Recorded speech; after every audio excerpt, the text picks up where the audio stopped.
I am Alara Whitfield, and I am 31 years old. There was a time when I believed my life followed a clear and reasonable order. Love came first. Marriage followed. Children arrived when you were ready, and stability settled in like something permanent. I believed that if you worked hard, loved honestly, and stayed patient during difficult seasons, things would eventually correct themselves. I believed endurance was proof of love. I didn't know then that those beliefs would lead me to the coldest night of my life and become the beginning of everything I am now. Before I go any further, please like, comment, and subscribe, and tell us where you're watching from. You never know who might need to hear this story today, or who might recognize pieces of their own life in these moments. My hands were shaking so badly that night I almost dropped the keys. I stood in the narrow hallway outside our apartment, staring at the door as if it might suddenly explain itself. I kept telling myself the lock must be stuck, that maybe Rowan hadn't heard me, that this was all a misunderstanding that would dissolve the second the door opened. Any moment now, I told myself, everything would go back to normal. But the door didn't open. The hallway was cold and silent, the kind of silence that presses into your ears. The smell of old carpet and dust hung in the air, heavy and stale. The overhead light flickered softly, buzzing like it was struggling to stay awake. I shifted my weight from one foot to the other, wincing as pain rippled through my body. I was still healing, still sore, still fragile in ways I hadn't had time to process. Elias whimpered in my arms. My son was barely a week old. His tiny face was red from the cold, his lips trembling as he struggled to settle. I pulled him closer to my chest, wrapping my coat tighter around him, even though I knew it wasn't enough. My body instinctively tried to shield him, to become something stronger than I felt. His hands felt cold through the thin blanket, and fear tightened in my chest like a fist. When Rowan finally spoke, his voice came through the door flat and distant, like I was a stranger standing on the wrong side of his life. "Alara," he said calmly, "you need to go." There was no anger, no shouting, no hesitation. That terrified me more than rage ever could. I tried to reason with him. I reminded him that it was Christmas Eve, that our baby was days old, that we were exhausted and overwhelmed and needed sleep, not decisions. I told him we could talk in the morning, that this didn't have to happen tonight. He didn't open the door. He didn't respond. I stood there holding our son, listening to the quiet on the other side of the door, and felt something inside me crack. I looked down at Elias and felt a deep, crushing fear settle into my chest. In that moment, I stopped thinking about myself. I wasn't afraid of being unwanted anymore. I was afraid of failing him. My phone buzzed softly in my hand. Low battery. I stared at the screen, my heart pounding. I had no plan, no destination, no idea how the night would end. Outside, the winter air sliced through my clothes the moment I stepped into it. Snowflakes landed on Elias's blanket and melted instantly, soaking into the fabric. I rocked him gently, whispering promises I didn't know how to keep. "I'll figure it out," I murmured. "I won't let anything happen to you." Even as I spoke, my throat burned with panic. I walked down the stairs slowly, each step heavier than the last. My legs trembled, and by the time I reached the bottom, I had to sit down. I lowered myself onto the cold concrete step, holding Elias close, trying to breathe through the fear. That was when I reached for my phone again. I called the people I believed would never turn me away. With each call, hope flickered briefly, only to fall harder when it disappeared. Hesitation. Excuses. Silence. Every rejection felt like another door slamming shut in my face. The hardest part wasn't the cold or the fear. It was the realization that I was truly alone. The people I trusted to catch me had stepped aside.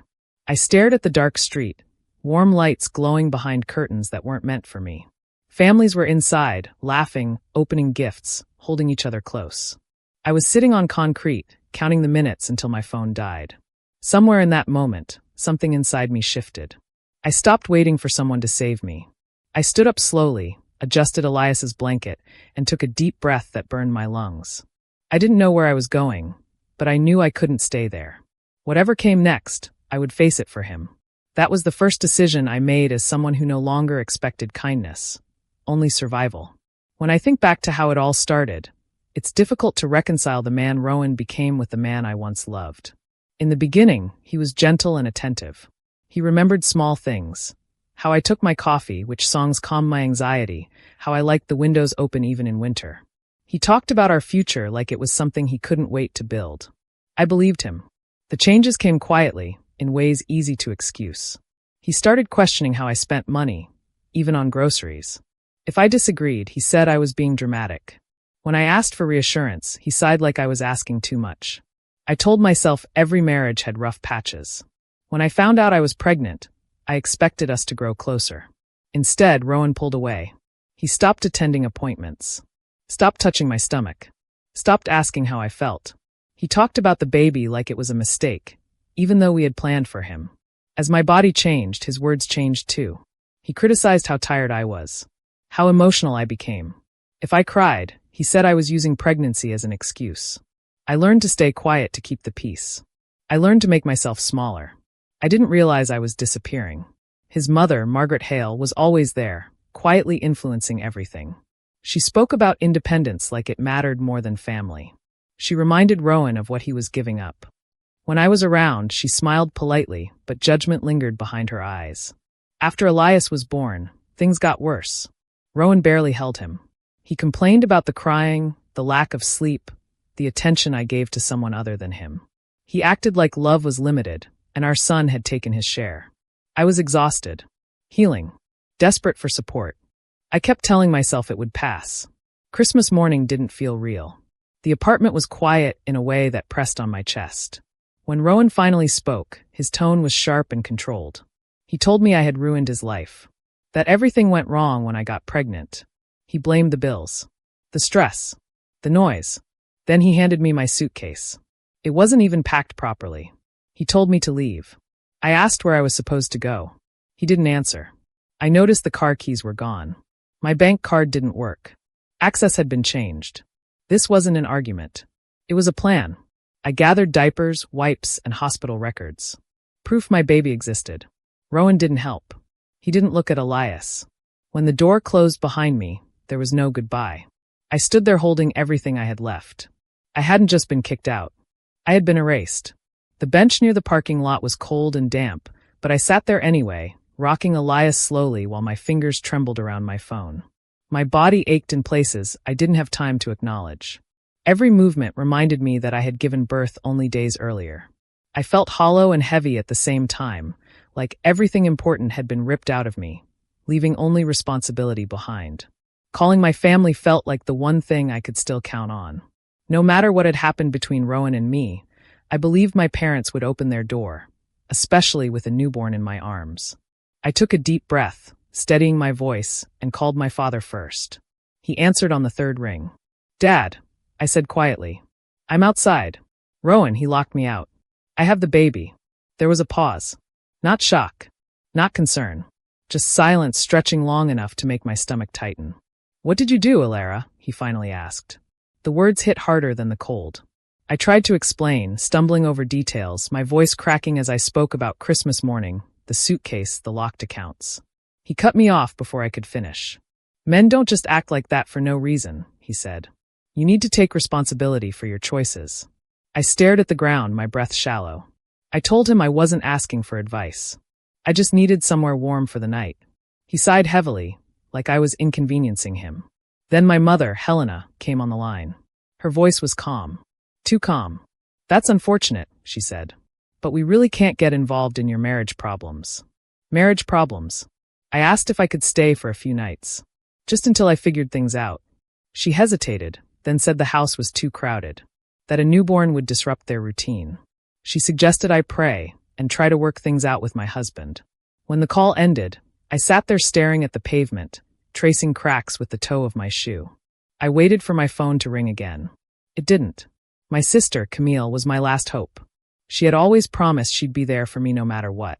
When she answered, relief washed over me for just a second. I told her everything. My words came fast, desperate. She sighed loudly. "I warned you about Rowan," she said. "You never listen." I asked if I could come to her place for the night. She hesitated, then said her partner wouldn't be comfortable with that. She suggested I apologize and go back home.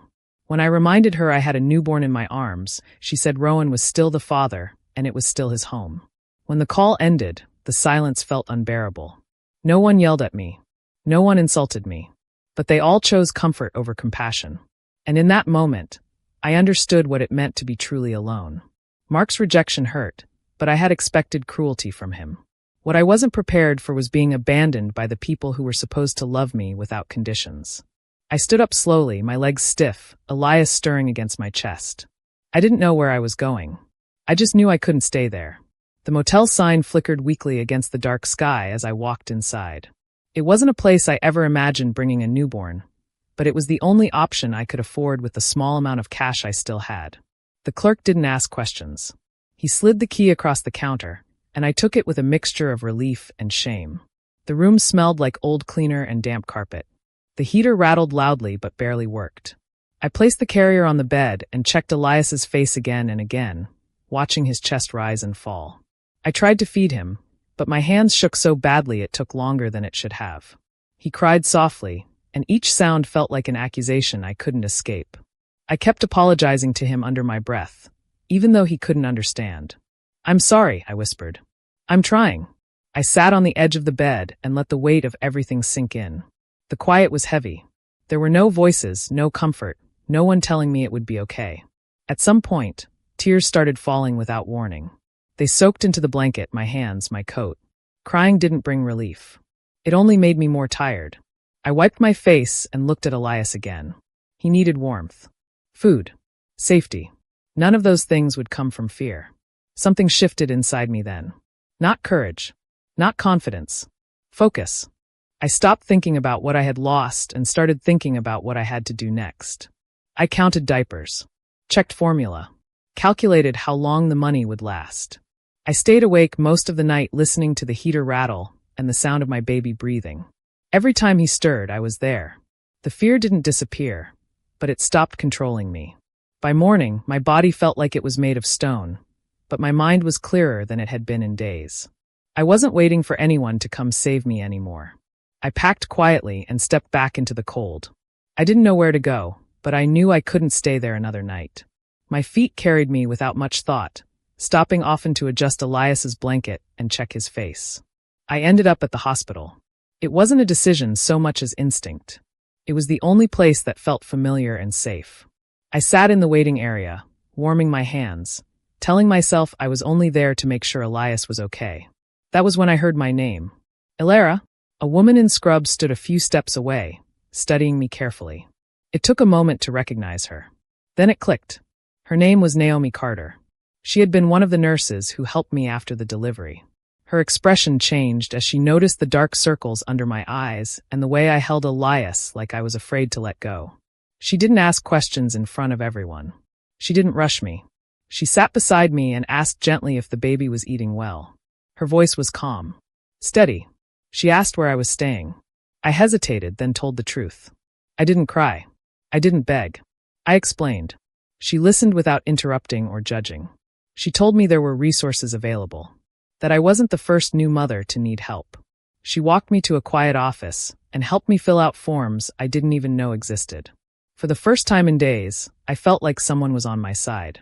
Before I left, she made sure I had a place to stay that night and transportation to get there. She smiled softly and told me I was doing better than I thought. I held on to those words longer than anything else. That day wasn't a rescue, but it was a beginning. Once I had a safe place to stay, time slowed down enough for me to think. And that's when the truth became harder to ignore. I tried accessing my bank account again and learned the changes weren't recent. Money had been moved days before I was forced out. Paperwork had already been filed. Filed. That word haunted me. This wasn't a decision made in anger. It was organized. A former neighbor casually mentioned Rowan had said I left on my own.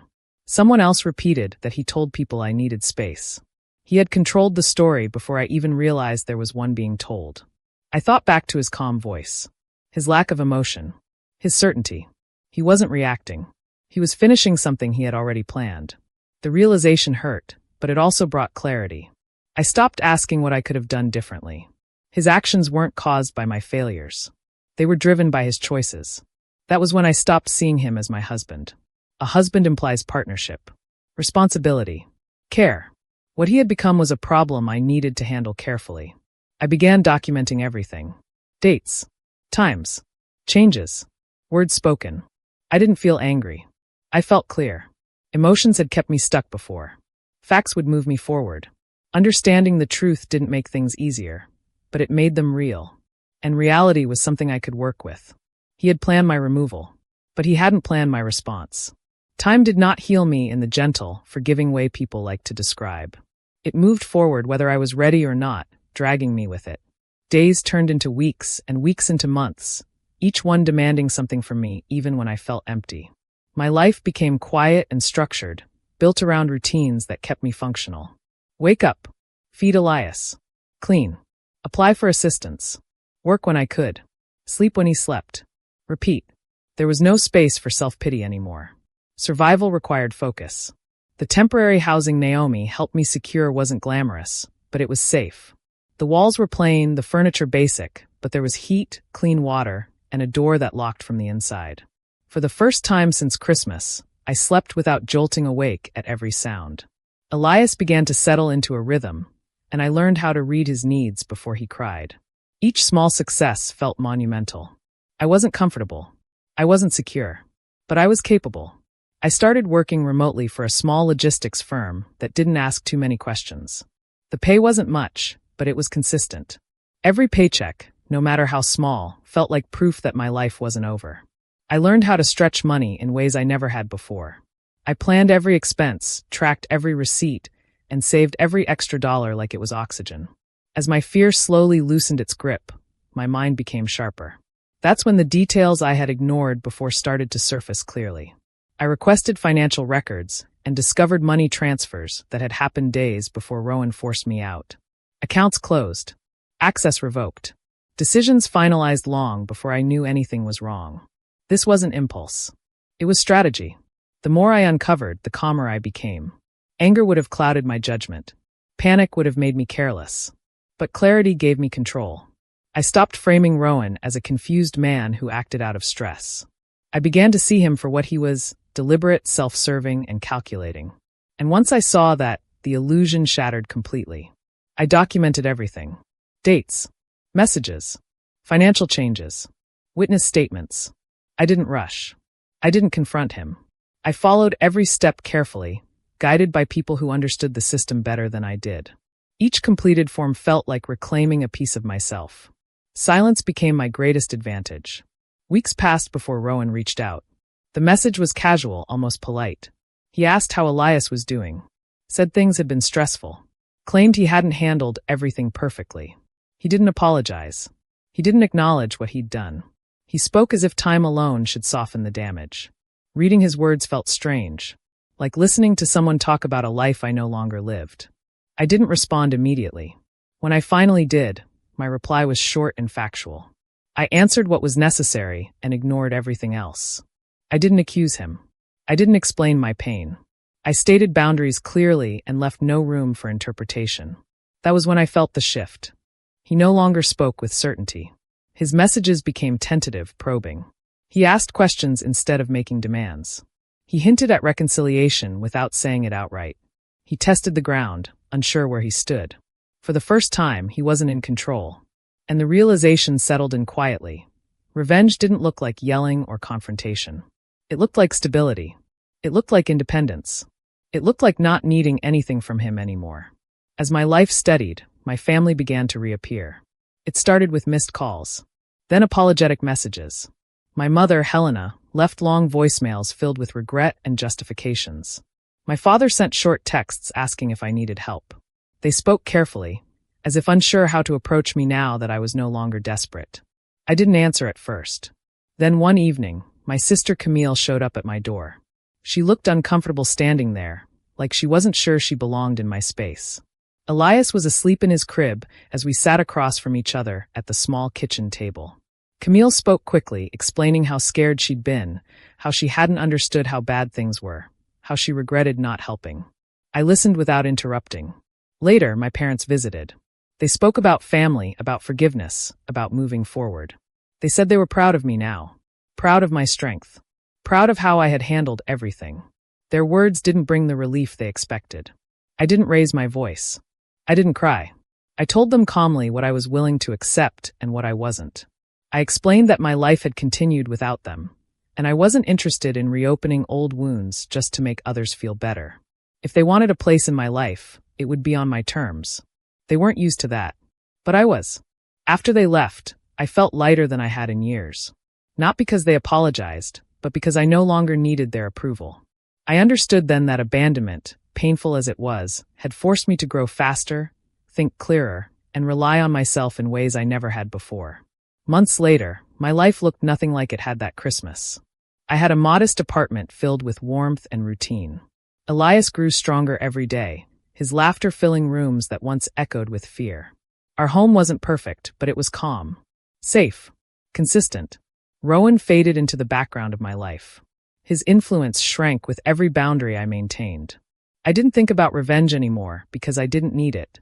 The life I built for myself and my son was stronger than anything he could have given me. My family remained on the outside of that life. Not because I hated them, but because peace mattered more than familiarity. I learned that forgiveness doesn't require access, and love without respect isn't love at all. Looking back now, it's hard to believe how much changed in a single day. I lost a husband, a home, and the illusion of unconditional support all at once. At the time, I thought that loss would destroy me. It didn't. It rebuilt me. What broke me open also showed me what truly mattered. Dignity, independence, protection, purpose. I learned that strength isn't loud or dramatic. Sometimes it's quiet, steady, and relentless. Sometimes it's choosing to move forward without bitterness. My revenge was not confrontation. It was survival. It was growth. It was building a life so full and grounded that the people who tried to discard me no longer had power over my peace. That Christmas, which once felt like the worst day of my life, became the day I found my courage. The day I stopped waiting to be chosen. The day I chose myself and my child without apology. And if you're still here, thank you for listening to my story. Please like, comment, and subscribe, and tell us where you're watching from. You never know who might see your comment and realize they're not alone, and that even after betrayal, strength, dignity, and a new beginning are still possible.